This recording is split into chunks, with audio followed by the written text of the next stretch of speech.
अस्सलाम वालेकुम students, advance accounting ratio analysis का आज का हमारा जो लेक्चर है ये लेक्चर नंबर 9 है। आज के लेक्चर के अंदर भी जो रेशियो हम डिस्कस करने जा रहे हैं ये बहुत सिंपल सी रेशियो है, डिविडेंड पर शेयर। ठीक है जी, तो हमने इस रेशियो को डिस्कस करना है। बेसिकली इस रेशियो को कैलकुलेट करने का जो मकसद होता है वो मकसद ये है कि कंपनी ने ये देखना है कि कंपनी अपने जो शेयर्स है जो उसने इशू किए हुए हैं उनके ऊपर कितनी अमाउंट ऑफ डिविडेंड जो है वो पे कर रही है। आमतौर पर जो इन्वेस्टर्स हैं वो भी इस रेशो को जो है वो बहुत ज़्यादा जो है वो कंसिडर करते हैं जब वो इन्वेस्टमेंट करने जा रहे होते हैं।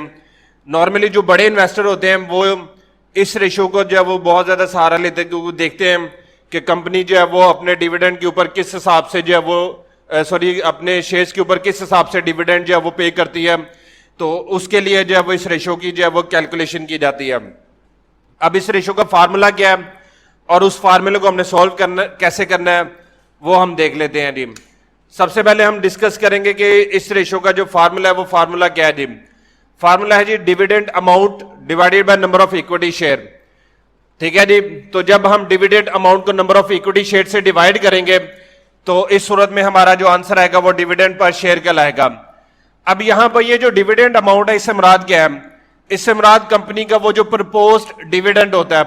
देखिए कंपनी डिफरेंट डिविडेंड्स पे करती है, जिसमें इंटरिम डिविडेंड आ जाता है, जिसमें फाइनल डिविडेंड आ जाता है। तो ये जो कंपनी का प्रपोज्ड डिविडेंड होता है इससे मुराद क्या है? इससे मुराद ये है कि कंपनी एनुअल जनरल मीटिंग के अंदर, जब कंपनी की एनुअल जनरल मीटिंग होती है तो उस मीटिंग के अंदर जो कंपनी अपना डिविडेंड डिक्लेयर करती है उस डिक्लेयर डिविडेंड को प्रपोज डिविडेंड का जो है वो नाम दिया जाता है।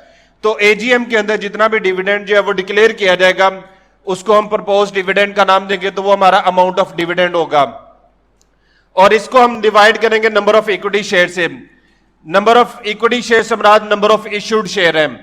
ऑथराइज्ड शेयर नहीं लेने आपने, जितने मार्केट में शेयर इशू किए हुए उन शेयर से इसको क्या करना है, डिवाइड करना है। तो अब ये जो नंबर ऑफ इश्यूड शेयर है समराद issued share means issued subscribed and paid up capital shares in balance sheet of company, कि कंपनी की बैलेंस शीट के अंदर जो issued subscribed and paid up के जो नंबर ऑफ शेयर्स हैं उन नंबर ऑफ शेयर से हम इसको डिवाइड करेंगे। तो देन इस सूरत में जो हासिल होने वाला जो आंसर होगा वो हमारा डिविडेंड पर शेयर कहलाएगा, कि कंपनी किस हिसाब से अपने जो है वो शेयर होल्डर को जो है वो डिविडेंड पे करती है हर साल।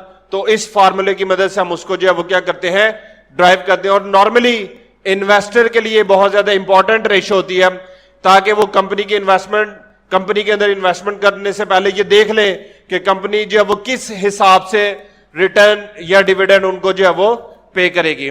ठीक है जी, तो ये थी आज का हमारा जो है वो टॉपिक। आई होप इसका फार्मूला समझ आ गया, इसकी चीजें आपको समझ आ गई। स्टिल अगर आपका कोई क्वेश्चन हुआ तो जरूर मुझे बताइएगा, इंशाल्लाह उस पर फर्दर आपकी रहनुमाई कर दी जाएगी। आज के लिए इतना ही, कल इंशाल्लाह इससे अगले टॉपिक के लिए जो है वो हम हाजिर होंगे। तब तक इजाजत दीजिए, अल्लाह हाफिज।